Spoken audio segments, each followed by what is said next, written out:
Imagine waking up in complete darkness. You can't move. You can't scream loud enough. The air is running out. And then you realize something horrifying. You were buried, not after you died, but while you were still alive. For thousands of years, this was one of humanity's greatest fears. Long before hospitals, long before heart monitors, long before doctors could scan the brain or measure blood oxygen, people had a much simpler question: is this person dead?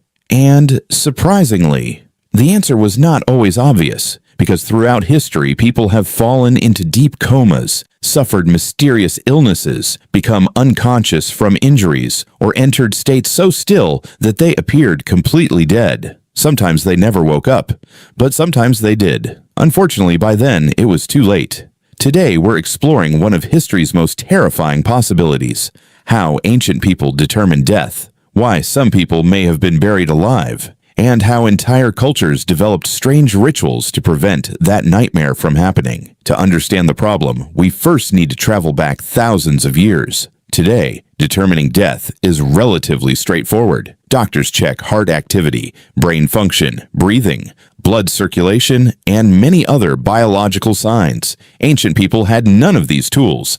No stethoscopes, no ECG machines, no brain scans, no emergency medicine. In many ancient societies, a person was declared dead if they stopped moving, stopped responding, stopped breathing visibly, and appeared cold. Simple. But the human body can be surprisingly deceptive. Certain illnesses can slow breathing to almost nothing. Some poisons can make a person appear lifeless. Severe hypothermia can dramatically reduce heart rate. Brain injuries can place people into deep, unconscious states. Even today, doctors sometimes repeat a phrase, "You're not dead until you're warm and dead," because extremely cold individuals can appear dead despite still being alive. Ancient people didn't know this. If someone appeared dead long enough, preparations for burial often began, and those preparations sometimes happened very quickly. Many ancient civilizations buried their dead within hours or days, partly for religious reasons, partly because preserving bodies was difficult, and partly because dead bodies could attract animals and create unpleasant conditions. In hot climates, decomposition could begin rapidly. Without refrigeration, waiting for several days wasn't always practical. As a result, many cultures preferred swift burials. The faster the burial, the greater the chance that a mistaken diagnosis could become fatal. Imagine a person suffering from a severe fever. Their breathing becomes shallow.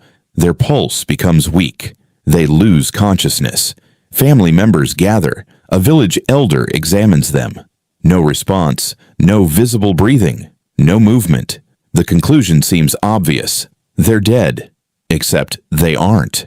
One of the most famous conditions that frightened people throughout history was catalepsy. Catalepsy can cause a person to become rigid, motionless, and unresponsive. Breathing may become extremely shallow. Muscles can remain frozen in unusual positions. To observers with little medical knowledge, the person appears dead. Stories involving cataleptic episodes spread across Europe, Asia, and the Middle East for centuries. Whether every story was true is impossible to know, but the fear became deeply rooted in human culture. People worried that one day they might wake up inside a coffin. Ancient burial practices varied enormously around the world. In ancient Egypt, the dead often underwent elaborate preparation before burial. Mummification could take weeks. Ironically, this lengthy process likely reduced the chance of accidentally burying someone alive because the body underwent extensive examination. Other societies moved much faster. Many tribal communities around the world buried the dead shortly after death was declared. Some wrapped bodies in cloth.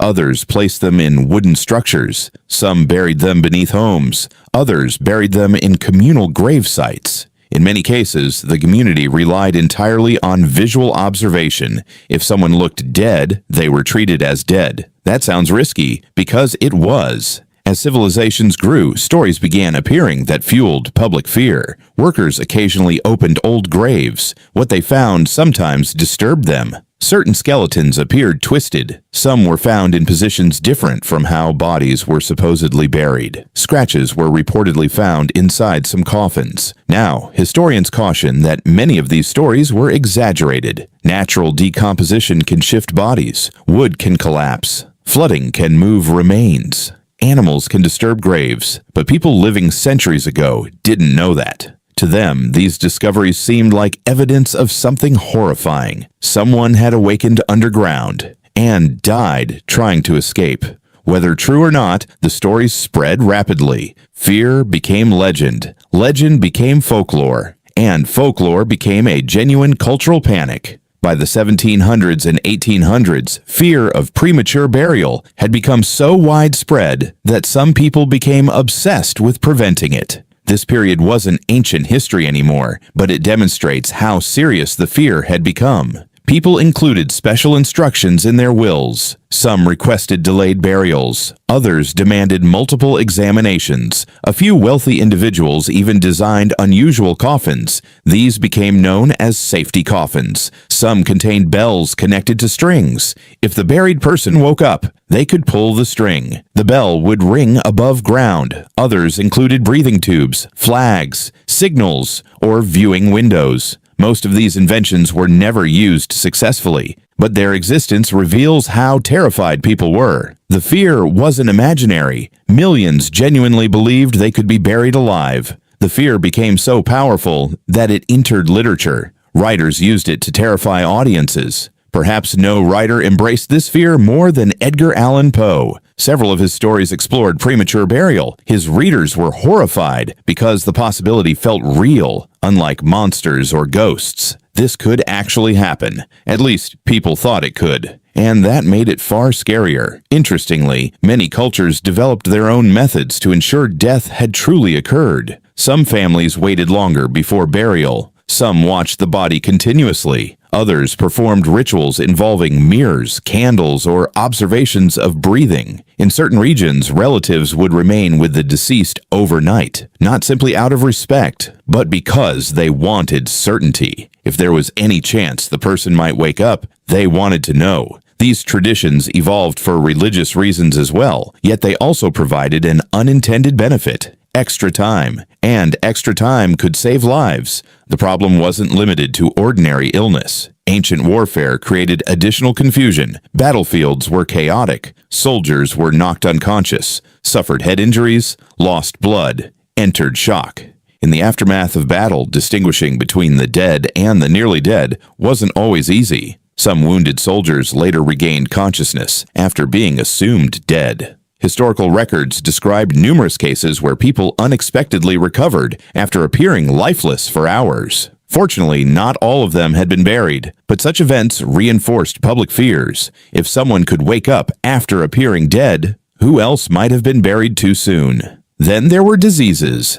Plagues swept through ancient and medieval societies repeatedly. When deadly outbreaks struck, communities often rushed burials. Fear spread faster than facts. The priority became removing bodies quickly. During such crises, mistakes became more likely. People overwhelmed by disease, panic, and limited medical knowledge faced impossible decisions. And in some cases, those decisions may have been tragically wrong. Thankfully, modern medicine dramatically reduced these risks. Today, death is determined using far more sophisticated methods. Doctors evaluate heartbeat, brain activity, breathing, neurological responses, and multiple independent signs. Hospitals follow strict procedures before declaring death. The chance of someone being mistakenly buried alive in the modern world is extraordinarily small, not impossible, but incredibly rare. Far rarer than in previous centuries. Technology has largely solved a problem that haunted humanity for thousands of years.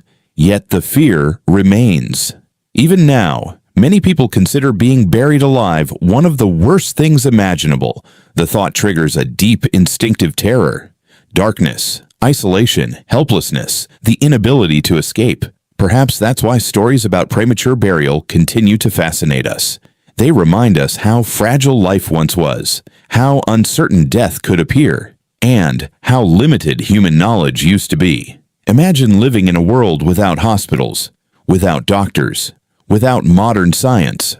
A world where determining whether someone was truly dead depended largely on observation. A world where a shallow breath could go unnoticed, a weak pulse could be missed, and a sleeping, unconscious person might be mistaken for a corpse. Most burials throughout history were undoubtedly legitimate. Most people buried were truly dead. But history shows that the fear of being buried alive was not born from imagination alone. It emerged from a simple reality. For most of human history, nobody could be completely certain.